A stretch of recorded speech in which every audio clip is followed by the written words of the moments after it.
Okay, pre-season bike check. What do we need to look at before we head out for the ride?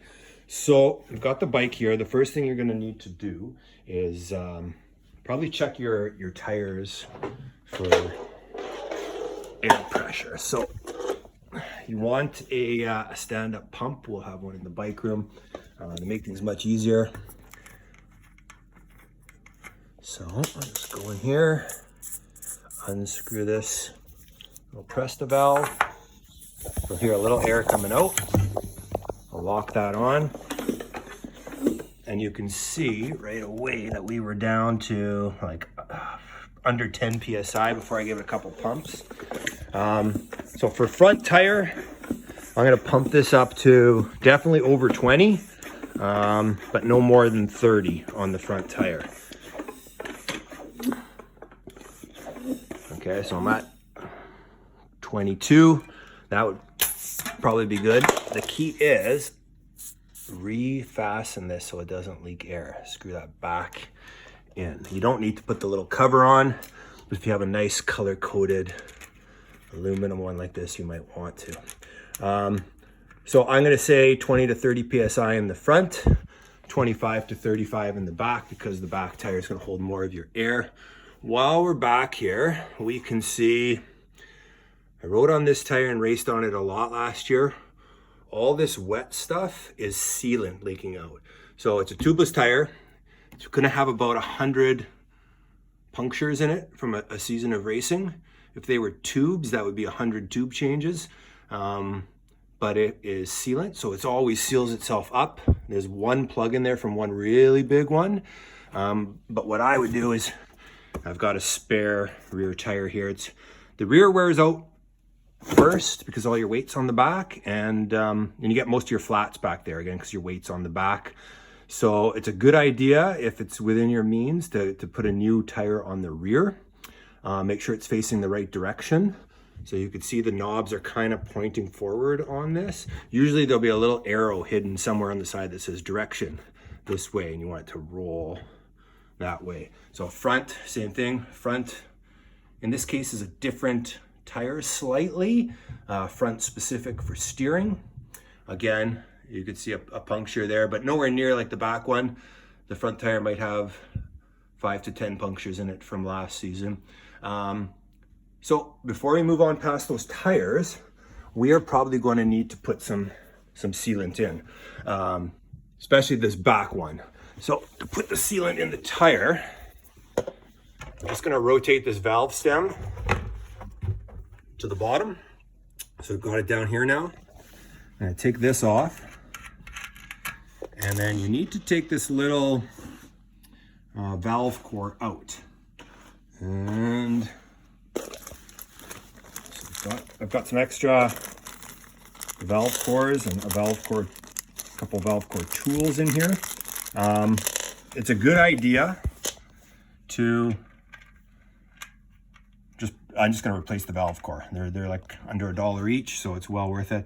And just turn this counterclockwise, and that core will come out.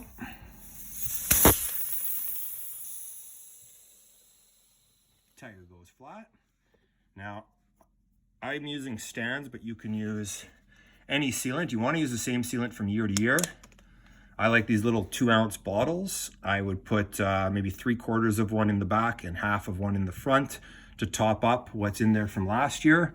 I'm not going to actually do it because I'm changing this tire, but if you wanted to, you would just throw that in. So at the start of every season, you should have new sealant in your tubeless tires. Again, if you're running tubes, it's a different story.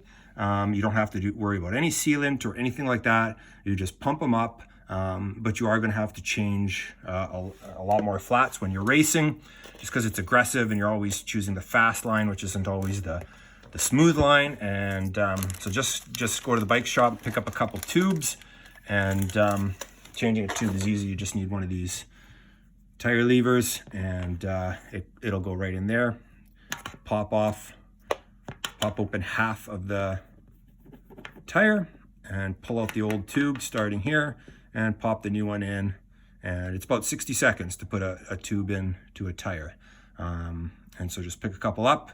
No need to bring a bike to a bike shop for that. It's a 1-minute job.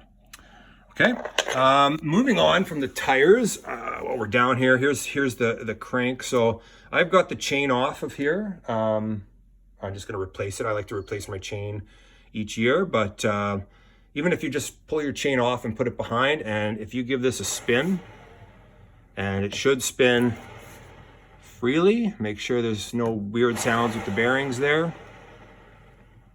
Okay, so the bottom bracket looks good. There's no side to side play there. Okay, same with the pedals. They're gonna spin freely. Okay, good quality, well maintained. So there's no issue there. Same with your cassette at the back. Just give it a spin, make sure you didn't corrode anything last year. Batteries off of the derailleur here, getting charged right now with wireless shifting. If you have a little wire here for cable shifting, you might notice some skipping, and there'll be a little adjuster here to adjust it one way or another.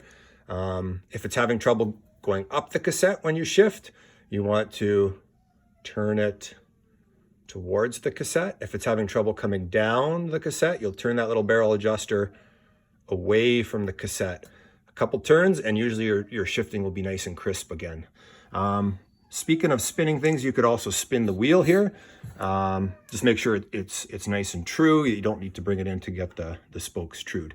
So the tires are number one. Number two is going to be the chain. So if you are lubing your chain, I would recommend, especially if it's got any kind of rust on it or it's just black and nasty. It's so cheap to put on a new chain, and then you won't wear down your, like, cassette's going to be $500 for a high end one, or even $60 for a really cheap one.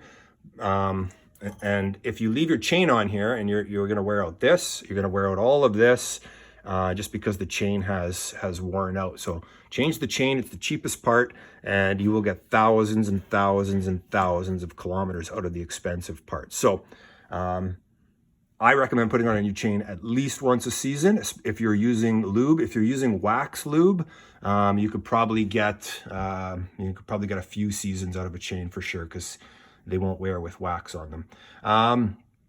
Looking at this, like, this seems okay. Look for any kind of sharpness. If these are getting pointy at all, like shark's teeth or shark's fins, you might need to get a new cassette. So I've got a few cassettes here. I'm going to change mine just to do it. I don't want any wear on my drivetrain. The next thing I think is your suspension. So your front and rear suspension, you want to use a shock pump. Don't try and use your regular tire pump. So if you have front and rear suspension, get yourself a shock pump, or you can use one of ours. And there'll be a little valve right here. So I'll check this, and if you don't know how much air is supposed to be in there for your body weight, the easiest thing to do is sit on the bike with your body weight. Don't bounce on it, but just sit on it, and the shock will compress, and you want it to compress about 25%. And so you can see this little O-ring will be here. You'll sit on it, the shock will push it down to there. That's probably about 30%. So I know I need a couple blasts of air and get it to about this much. If you sit on it and it pushes this all the way down here, you're halfway through your stroke. You know that you definitely need air. So again, that you can see the little air chuck is right here. You probably won't have a hydraulic hose here. This is for a lockout, a remote lockout up on the handlebar. So you probably won't have a visible thing like that. On the front end, so on this one, the air valve is going to be down here at the bottom. Let's see if you can see it in there. Oh no, it's right here. So this one, the air valve is right here. But on most, like the two-sided fork, you'll have one of these side things. There'll be a little air valve in one of these. And same thing, you want to compress on this fork, and you want to watch the travel here. So you can see, this is a 100 mil fork. So again, you want, just a light push on it. You should be able to get it down a little bit. You should not be able to bottom it out with your weight. If you do, you need a little bit more. This one is a pretty clever fork. So they're telling you your rider weight and how much to put in there. You could also look up your specific fork brand on the internet, and it should give you, you can figure out your weight in pounds and then your pressure and match that up. I find that these pressures are pretty high. I like to run them a little bit softer. While we're up here, we've got the brakes. So your brake pads. I just put these in at the end of the last season for the last race. So I know these are good, but you could pull the brake pad. If you're having trouble braking, it's usually the pads. Hopefully you don't need a whole bleed. That's a shop task. If your brake is rubbing, the first thing to do is loosen these. There's 2 bolts here and here. Loosen these 2 bolts off. Press down on this would be the front brake. Press down on your brake lever and hold that. And then re-tighten these while you're holding that brake lever. And this will recenter this on this rotor. If it's really bent, you can sometimes true it with one of these little tools. But most of the time, it's just time to throw some new rotors in. So I just got new rotors on as well. And what else would need to be done on the first? So air in the shocks.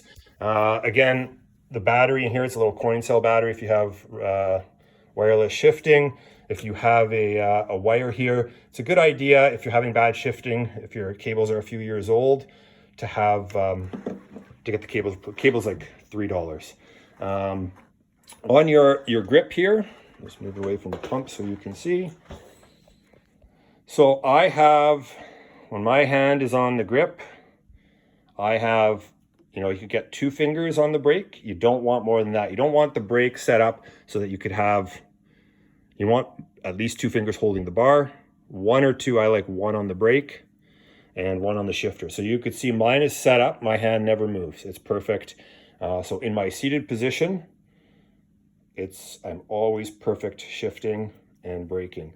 Give the brakes a squeeze here. You want to see space, a little bit of space between my fully compressed brake and my finger, so you're not smashing your finger. Hydraulic brakes, you might need a bleed if it's squishier than that. You might get away with just a little adjuster if you have a good set of brakes. Cable brakes are easier. You just pull the cable a little bit and you can tighten that up. What else? Everything up here. On this side, you'll have probably a dropper post. This is a remote lockout, so it takes a full suspension bike. And I press that button and now it's fully rigid for road sections. And press this on. Make sure your lockout or your dropper remote functions as well. Get all that taken care of so you're not finding it on the road. But the key thing is the brakes. So again, always give those brakes a squeeze. Make sure they're tight. Safety first, especially when we're riding in groups. So there's a basic general check over of the brake, the tire situation, the suspension, front and or rear. And then we'll go to video 2 if you want to see a few more little tips on cleaning your bike. If you want your bike to be nice and shiny and clean like this. Like this bike is years old, but it looks brand new as it should. If you're taking care of your stuff, other than 150 punctures in this rear wheel, everything else on this bike should look nice and new and clean. If you want to learn how to have your bike clean and fast, go on to video number 2.